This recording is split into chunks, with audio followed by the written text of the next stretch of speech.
Protero, Cave Cabin Blizzard Survival. They said she was crazy when she moved into the cave. Not a real cave exactly, but close enough. A small cabin built directly into the rock face at the edge of town, half buried in the hillside, with stone walls on 3 sides and only the front facing out. The locals in Millridge called it eccentric at best, reckless at worst. A woman living alone in what looked like something between a dwelling and a burrow, 2 miles from the nearest neighbor. No modern heating system, just a wood stove and her own 2 hands. She never argued with them. She just smiled politely when they asked why, bought her supplies quietly and went back to her stone shelter at the end of every visit.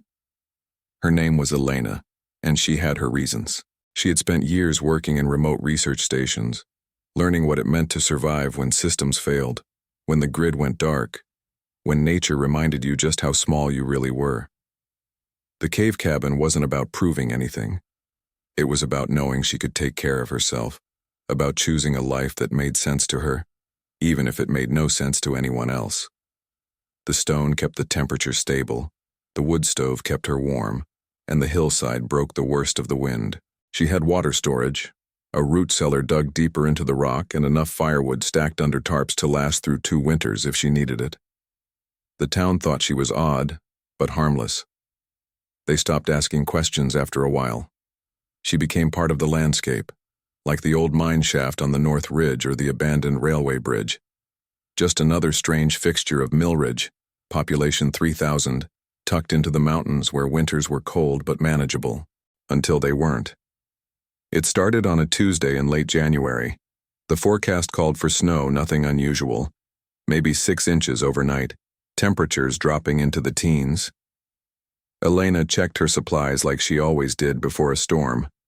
Firewood stacked and covered, water barrels full, food stores organized, kerosene for the backup lamp, batteries charged, first aid kit restocked. She sealed the gaps around her door with old wool blankets, made sure the chimney cap was clear, and settled in with a book as the first flakes started to fall. By midnight, she knew something was wrong. The wind had changed. It wasn't the steady push of a normal winter storm. It was a scream, a roar that made the wooden door rattle in its frame. She stepped outside with a flashlight and could barely see 3 feet ahead. The snow wasn't falling. It was flying horizontal, stinging her face like needles. And the temperature had dropped so fast, she could feel it pulling the heat from her lungs. She retreated inside, bolted the door, and added another log to the fire. The thermometer on her wall read 18 degrees inside. Outside, it was already below 0 and still falling. The blizzard hit Millridge like a freight train nobody saw coming. The power went out within the first hour. Transformed, they called her the Cave Woman. Not to her face, of course, but she knew.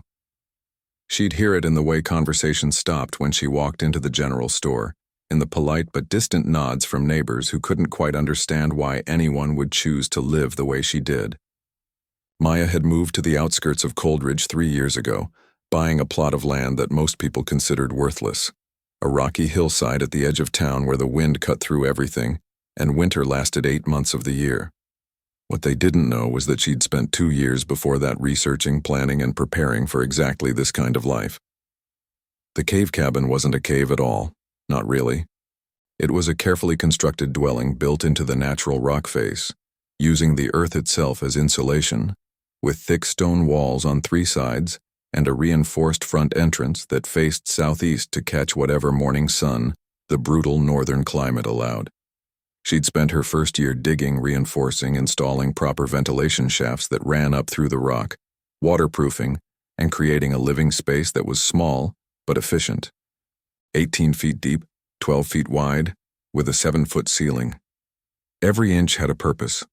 The townspeople saw a woman in her late 30s who kept to herself, bought supplies in bulk, and seemed content with a life that looked primitive to them.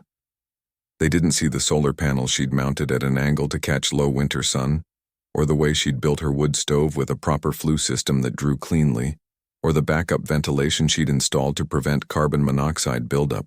They didn't know about the water catchment system, the root cellar carved deeper into the rock where temperature stayed constant year-round, or the way she'd studied traditional methods of survival from cultures that had lived in extreme cold for thousands of years.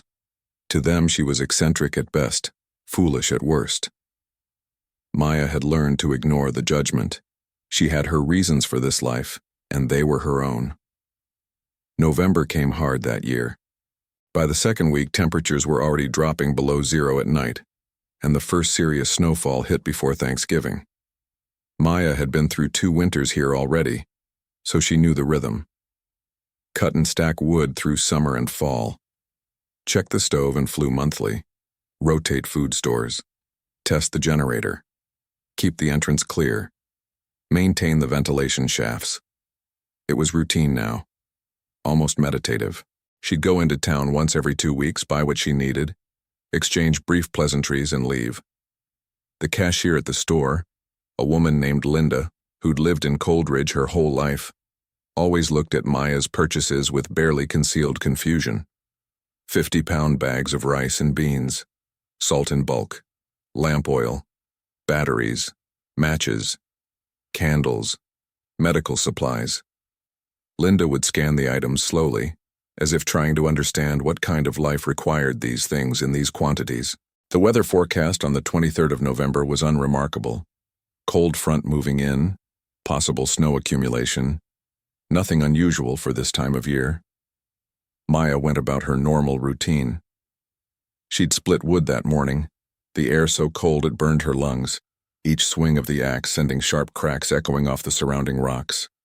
She'd checked her water supply, 3 large containers filled from the spring before it froze, plus the snow she'd melt as needed. She'd inventoried her food stores, running mental calculations of calories and nutrition. She had enough to last through spring if she needed to, but she didn't expect to need to.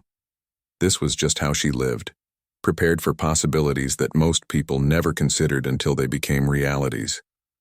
That evening, the wind changed. Maya felt it before she heard it, a shift in air pressure that made her ears pop.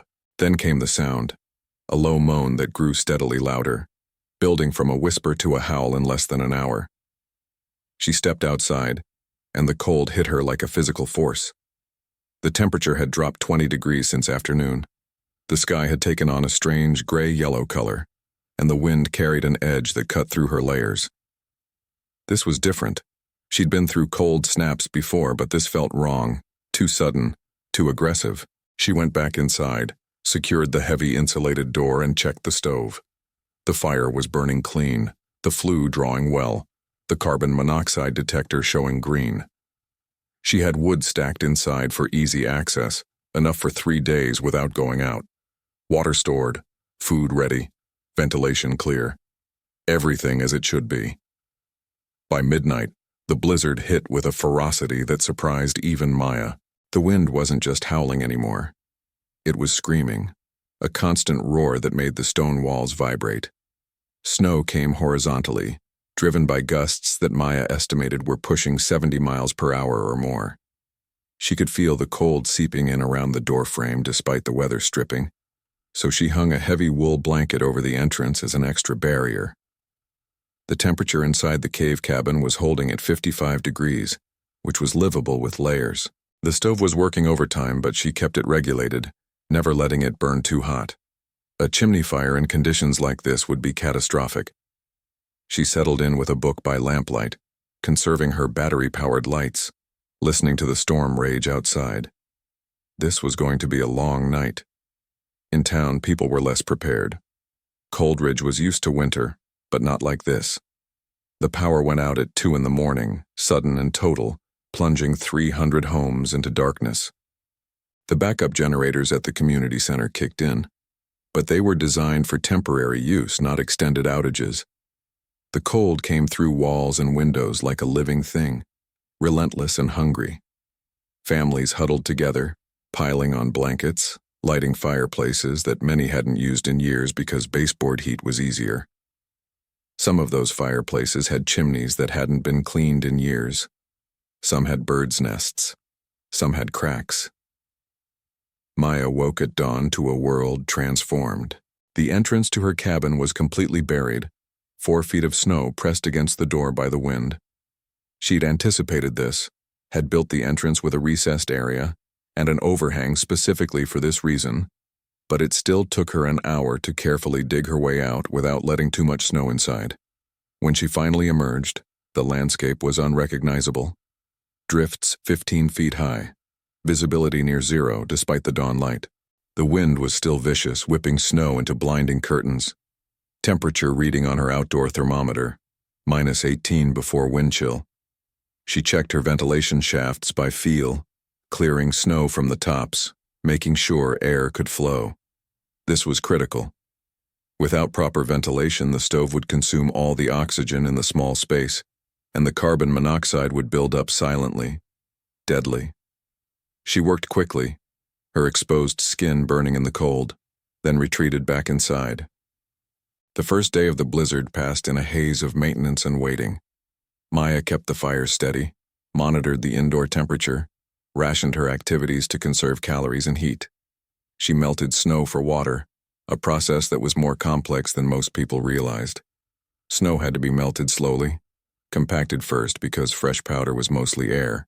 5 gallons of snow made maybe a gallon of water, and that water needed to be filtered and boiled because snow wasn't sterile, especially after being driven by wind that picked up everything in its path. She ate a simple meal of rice and beans with dried vegetables, hot and filling. She did light exercises to keep blood flowing, careful not to work up a sweat that would chill her later.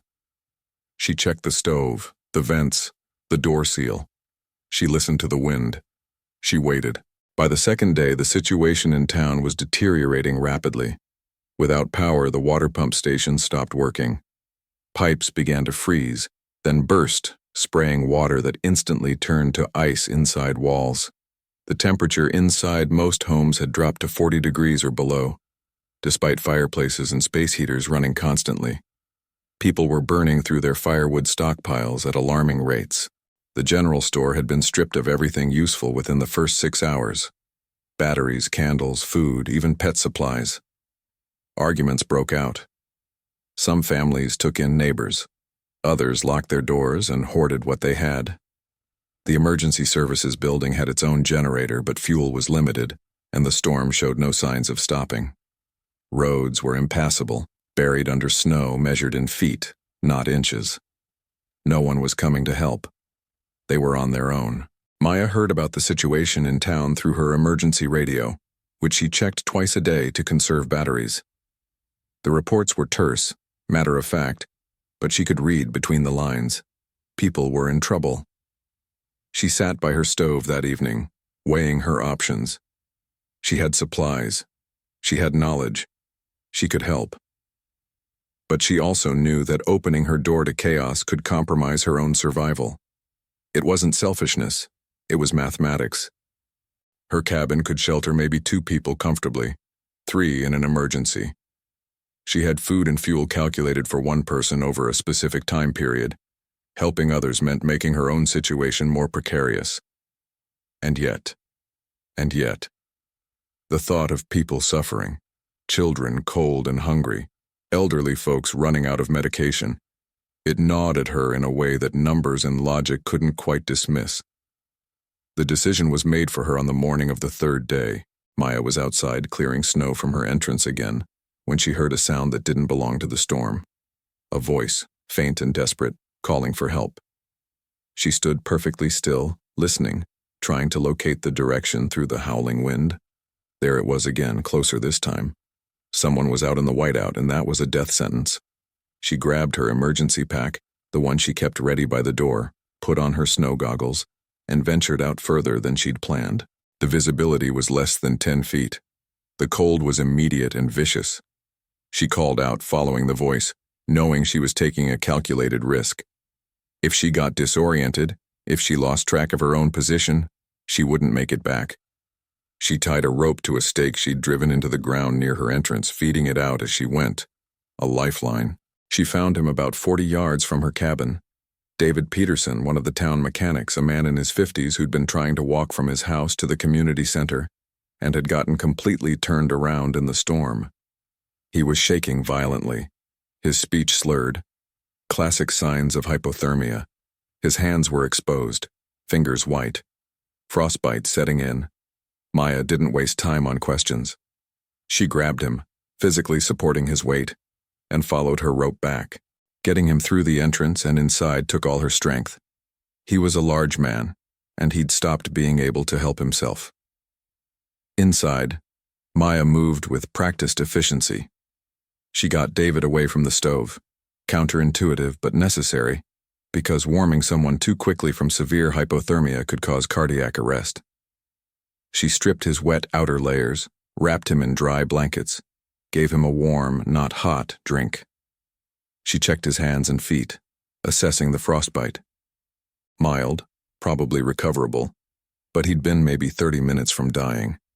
She kept monitoring his core temperature, watching for the moment when his shivering would transition from violent to absent, which would signal a critical drop.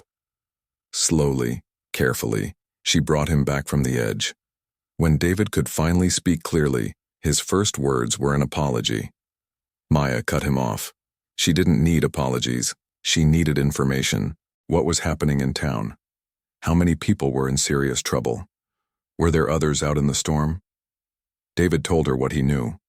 The community center was overcrowded, running low on fuel. Several families were trapped in homes that were getting dangerously cold. Old Mrs. Chen, who lived alone, hadn't been heard from in 2 days. The Hendersons' youngest had been running a fever before the power went out. The volunteer fire department was trying to coordinate, but communication was spotty, and they were overwhelmed. Maya listened, her mind already working through scenarios and solutions. She could help, but she had to be smart about it. Random acts of generosity would deplete her resources without maximizing impact. She needed to triage, to focus on the most critical situations first. David needed to stay here until he was stable, at least another day. That was non-negotiable. Beyond that, she could offer advice, supplies, maybe short-term shelter for the most vulnerable. But she couldn't save everyone, and accepting that was perhaps the hardest part of surviving in situations like this. Resources were finite. Time was limited. Choices had consequences. The third night brought a new problem. Maya woke to the smell of smoke, sharp and wrong. For a terrifying moment, she thought her own stove had malfunctioned, but the air quality monitor was clear, and the smoke wasn't inside.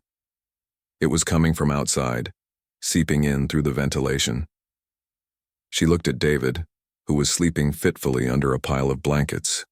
She couldn't leave him, but she needed to know what was burning. She pulled on her gear and stepped outside.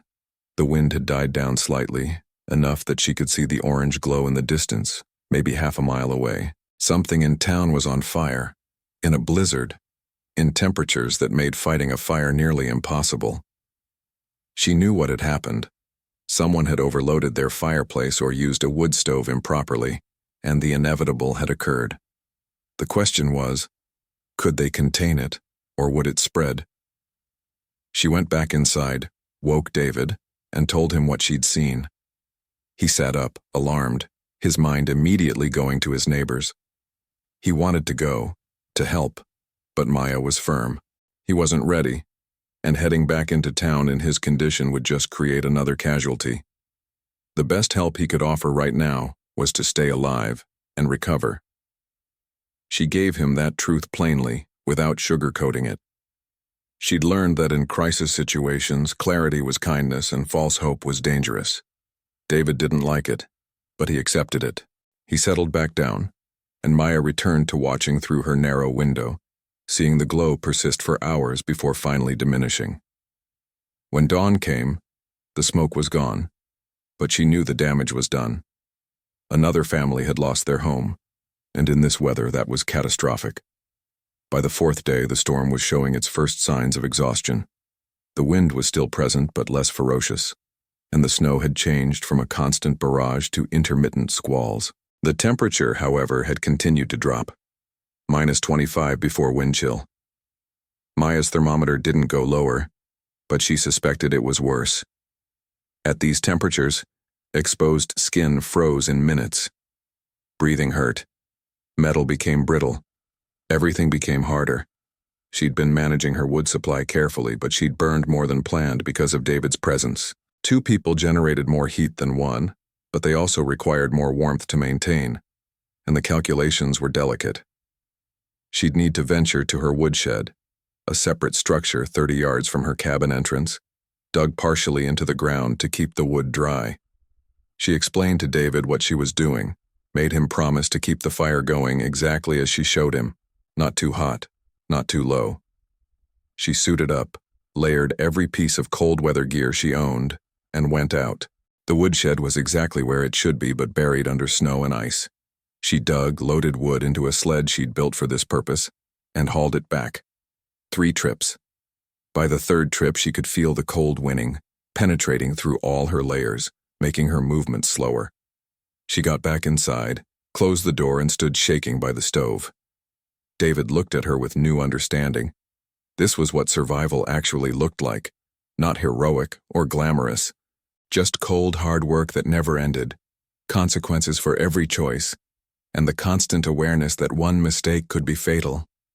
That afternoon, there was a knock on her door. Actually, not a knock, more of a desperate pounding. Maya and David exchanged glances. She opened the door to find Linda from the general store, along with 2 teenagers Maya vaguely recognized from town. Linda's face was pinched with cold and fear. The kids looked terrified. Behind them, barely visible through the snow, were 2 more people. Linda's words came out in a rush. The community center generator had failed. They had no more fuel. People were evacuating, spreading out to any houses that still had working heat. But some folks had nowhere to go, and Mrs. Chen's house was dark and no one could get to her. And could Maya help, please? Because everyone knew she had that cabin, and maybe she had extra supplies, or knew something they didn't. Maya felt the weight of the moment. This was the decision point she'd been dreading. She could say no. She had every right to say no. Her cabin wasn't equipped for this many people. But she also saw the exhaustion and desperation in Linda's eyes, saw the way the teenagers were shivering despite their heavy coats. She made a quick calculation. She couldn't house them all, but she could help. She invited them inside, all 5 of them, crowding the small space to capacity. She got them warm, gave them hot water with sugar and a pinch of salt for energy and electrolytes, and listened to the full situation. Mrs. Chen's house was only about a 1/4 mile from town center, but in this storm, it might as well have been on the moon. She was 83, lived alone since her husband died, and had been stubbornly independent. No one had seen lights at her house since the power went out, and no one had been able to reach her. The fire department had tried twice but had been turned back by the conditions. Maya asked pointed questions. Did Mrs. Chen have a fireplace? Yes. Did she have wood? Probably not much. Did she have medical conditions? Diabetes and a heart condition? Medications, yes, but they'd require refrigeration normally, and with no power, who knew? The picture was grim. If Mrs. Chen was still alive, she wouldn't be for much longer. Maya made her decision. She couldn't bring everyone with her, but she could go herself, and she could take David, who was recovered enough to walk and follow instructions. The teenagers would stay at her cabin with Linda, keeping the fire going. She gave them explicit instructions. Don't touch the stove's damper. Don't add wood more frequently than every 45 minutes. Keep the door closed. Don't go outside unless the cabin is actively on fire. If they didn't hear back within 6 hours, they should assume the worst and head back to town, taking whatever supplies they could carry. She packed an emergency kit with medical supplies, hand warmers, energy bars, and a thermal blanket. She and David geared up, and they left while there was still enough daylight to make the journey. The walk to Mrs. Chen's house was brutal. The snow was deep, uneven, hiding obstacles. They had to stop every few minutes to check their bearings, using a compass and Maya's mental map of the town. David struggled, his recent hypothermia making him weaker than he'd been before, but he kept moving. They reached the house after what felt like hours but was probably only 40 minutes. The house was dark, buried in snow, silent. Maya's heart sank. They forced their way to the front door, found it unlocked, and pushed inside. The interior was frigid, maybe 10 degrees warmer than outside, which wasn't saying much. They called out. No response. They searched quickly, efficiently, and found Mrs. Chen in her bedroom, in her bed, wrapped in every blanket she owned. For a terrible moment, Maya thought they were too late. Then Mrs. Chen's eyes opened, just slightly. She was alive, but barely. Severe hypothermia, dehydration, probably a day or two from multiple organ failure. Maya and David worked fast. They couldn't warm her up here. The house was too cold, and they had no way to generate enough heat safely and quickly. They had to move her, which was dangerous with someone this hypothermic, but leaving her was certain death. They wrapped her in the thermal blanket, improvised a stretcher using a door they took off its hinges, and began the journey back. Mrs. Chen was conscious but confused, her body no longer shivering because she was past that stage. They moved as quickly as they dared, stopping frequently to check her status, to make sure she was still breathing, to give her warmth from their own bodies. They made it back to Maya's cabin as the sun was setting, the temperature dropping even further. Linda and the teenagers helped get Mrs. Chen inside, and then Maya initiated the slow, careful rewarming process. It took hours, monitoring constantly, watching for cardiac arrhythmia, treating the dehydration with small sips of water and electrolyte solution, checking her blood sugar.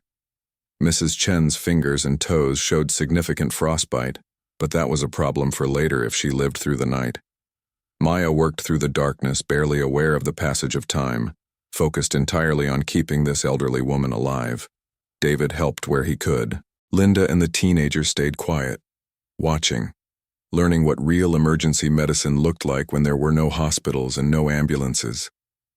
By the 5th day, the storm was finally weakening. The wind had dropped to almost nothing. The snow had stopped.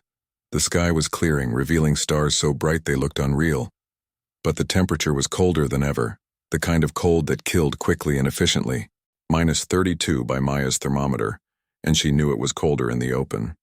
Her cabin was at capacity. 7 people in a space designed for 1, but everyone was alive, and that was something. Mrs. Chen had stabilized, though she'd need hospital care soon. David was mostly recovered.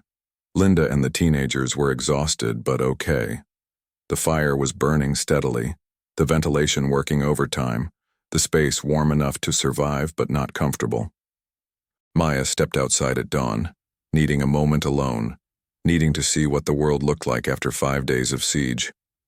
The landscape was transformed into something alien and beautiful and terrifying. Snow had drifted into shapes that defied logic, sculpted by wind into waves and ridges and hollows. Trees were encased in ice, glittering in the morning light. The sun was rising, pale and cold, offering light but little warmth. And in the distance she could see smoke rising from Coldridge, from chimneys and stoves, signs that people had made it through. How many? She didn't know. But some. That had to be enough. The town began to dig out slowly over the next 2 days. Snowplows from the county finally broke through on the morning of the 6th day, bringing relief supplies, fuel, emergency medical teams. Mrs. Chen was evacuated to a hospital in the nearest city, along with several other people who'd suffered severe cold exposure. The damage assessment began. 3 houses had burned down completely. Dozens had burst pipes and structural damage. 4 people had died. 2 from carbon monoxide poisoning from improperly vented heaters, 1 from a heart attack, and 1 elderly man who'd been found in his garage, apparently trying to warm up his car with the door closed. The numbers could have been so much worse. In the days that followed, as the town slowly returned to something resembling normal, people started talking about Maya differently. Some came to thank her, including families of the people she'd helped shelter and feed. Others brought gifts: food, firewood, even a few bottles of whiskey. David Peterson made a point of telling everyone who would listen how Maya had saved his life and then helped save Mrs. Chen. Linda from the general store stopped looking at Maya's purchases like they were strange and started asking questions about preparation and supplies. The teenagers who'd stayed in her cabin told their friends about the emergency procedures they'd learned, the way Maya had turned a crisis into a managed situation through knowledge and planning. But not everyone was grateful or impressed.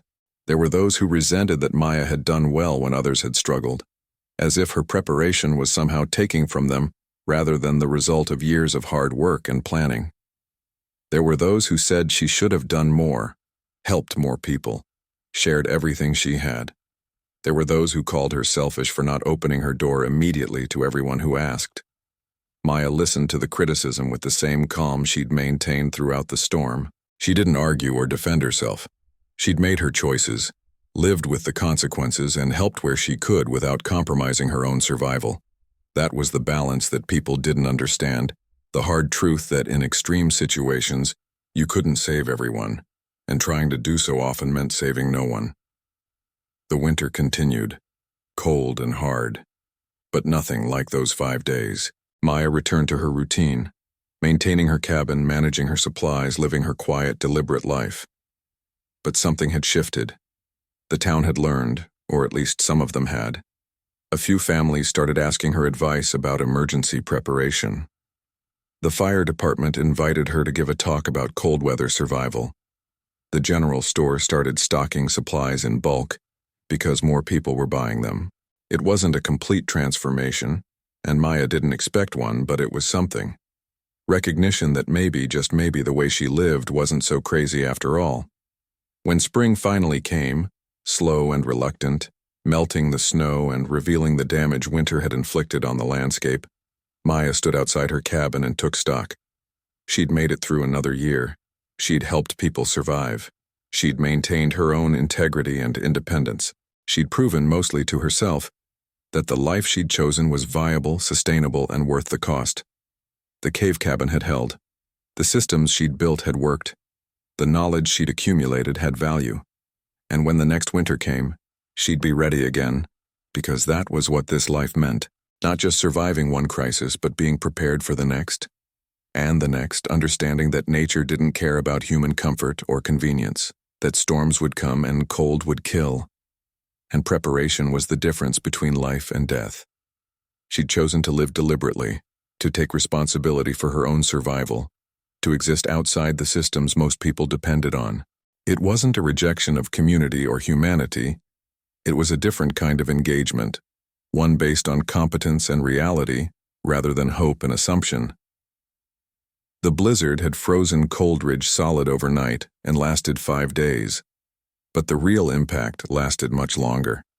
It changed how people thought about winter, about preparation, about the woman who lived in a cave cabin on the outskirts of town.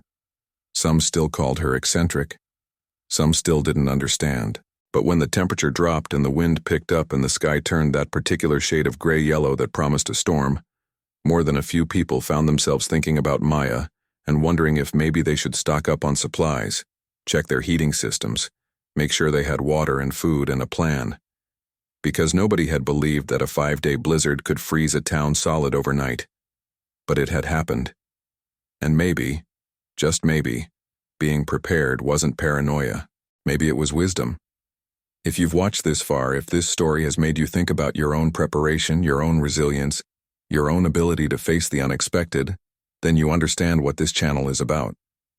We tell stories of survival, of human strength, of the decisions people make when everything is on the line. These aren't fairy tales. They're reminders that the world is unpredictable, that nature is powerful, and that being ready isn't about fear but about respect for reality. Subscribe to join a community of people who think ahead, who plan, who understand that hope is not a strategy, and that real security comes from knowledge and preparation. Hit that subscribe button, turn on notifications, and be part of a conversation about what it really takes to survive. Because the next storm is always coming, and the question is, will you be ready? Maya was. Will you be?